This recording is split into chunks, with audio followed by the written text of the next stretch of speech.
How many vehicles do you own? Or how many vehicles have you used in your lifetime?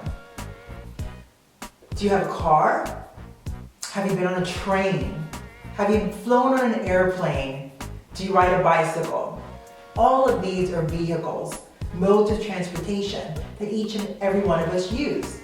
Do you know which vehicle you use the most? It's your body. Have you ever thought about your body as a vehicle, as a mode of transportation? Moreover, what type of fuel are you putting in your body? Coming out of this 3-week overindulgent food extravaganza really got me thinking about it. And today we're going to be talking about using food as fuel, whether you're using it to enhance and improve how your body functions, or you're using it as a way to regulate your emotions and feelings. And if so, we're going to talk about that. Welcome back. Holas, holas, holas. If it's your first time here, hi, my name is Vanessa. I'm a life and relationship coach, and I help people get to what they want.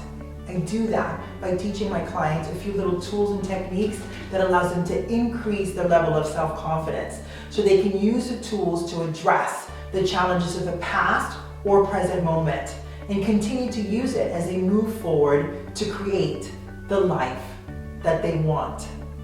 So now let's get to it. Food as fuel. Are you using it as a way to improve your mood? Are you using food as fuel to improve your energy? Are you using food as fuel to help you think more clearly? Or are you using food as a way to numb out your emotions and feelings and not use a self-regulation technique that allows you to be able to address your emotions and move forward?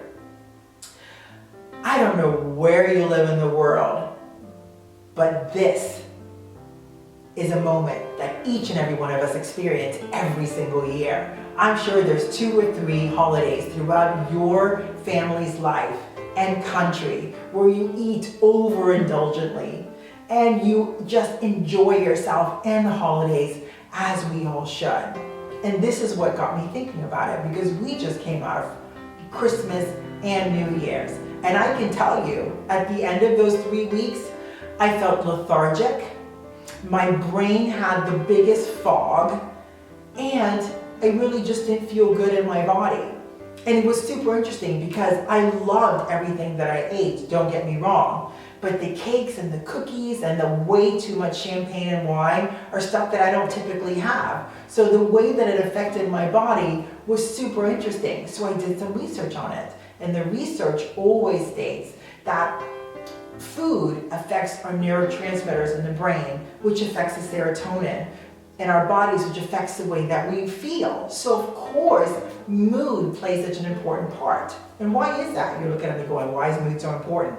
Hey, if you're in a bad mood, you take it out on everybody else around you.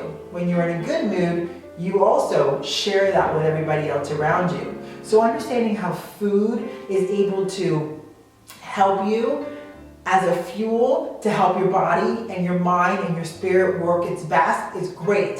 If you're using fuel as a way to regulate your emotions, I got a great tip for you.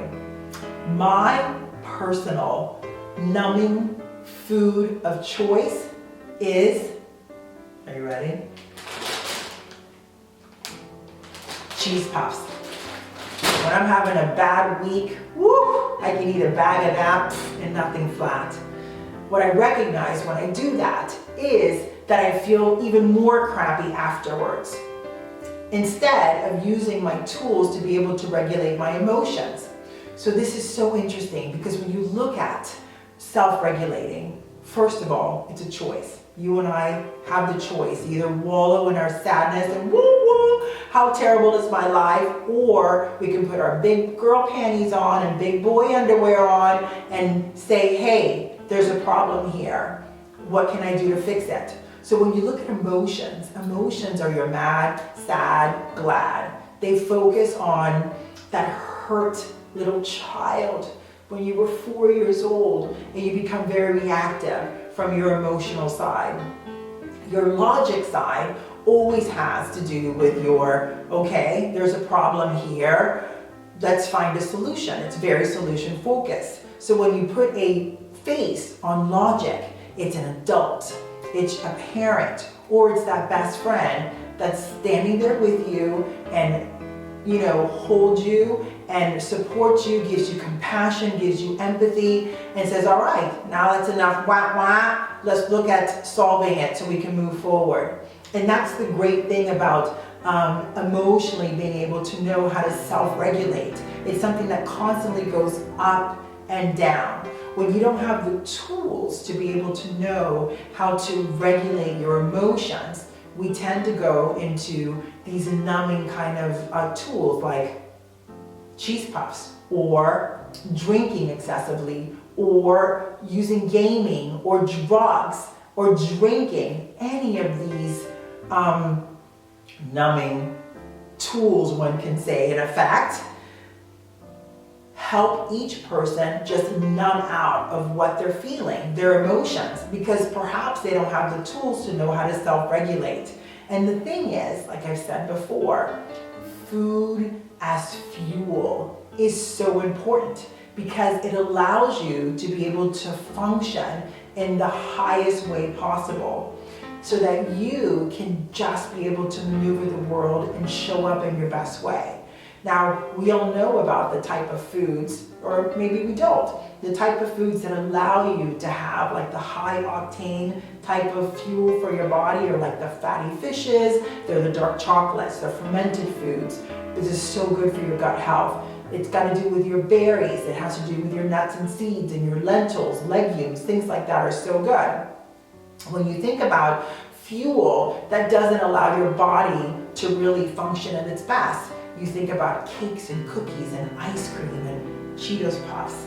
That tastes so good going down, but it gives you a double consequence because one, it's numbing out of your feelings, but you also get the double effect of, you know, that high carb type of food is going to make you feel great for a moment until you get this insulin dump into your body, and then you crash, and not only do you feel like crap because of fuel that you put into your body isn't very good, but you also feel like crap because whatever is before you that's affecting you in an emotional way, you're not dealing with. So today, as you move forward in your life, remember that your body is also a vehicle. It's the vehicle that you use every single day that gets you from point A to point B. It also, that vehicle, you engage with people every single day. And if your mood isn't hitting it right, then that mood, you're going to be to everybody that's around you. And it not only does it affect you, but it also affects the people around you. So next time you go to put something into your mouth, think about it. Are you using this food as a way to fuel your body, or are you doing it to fuel your emotions? And if that's the case, now you know how to self-regulate emotions and logic. And the most important factor in that, it's choice. And it's always up to you. I hope that the information you heard today benefits you in some way. There's such a great ripple effect that goes on with these videos because effectively they're free coaching. So everything that you hear helps you because I've learned it, it helped me, so I share it with you, and then you learn it and then you share it with others. And that is such a magical ripple effect of sharing good information that helps all of us to do better and to be better. Hey, because I know you like that content, hit the like button and subscribe because every Thursday I drop a new video. And those videos are always relating to relationships with autism and parental matters or health and wellness because they all work together. It's like that big trine, right? Because everything works upon everything.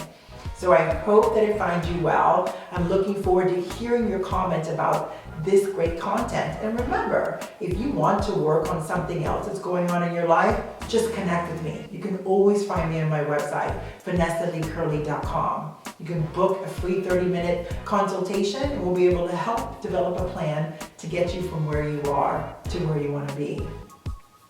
Remember, when we value ourselves, we value each other. Take care.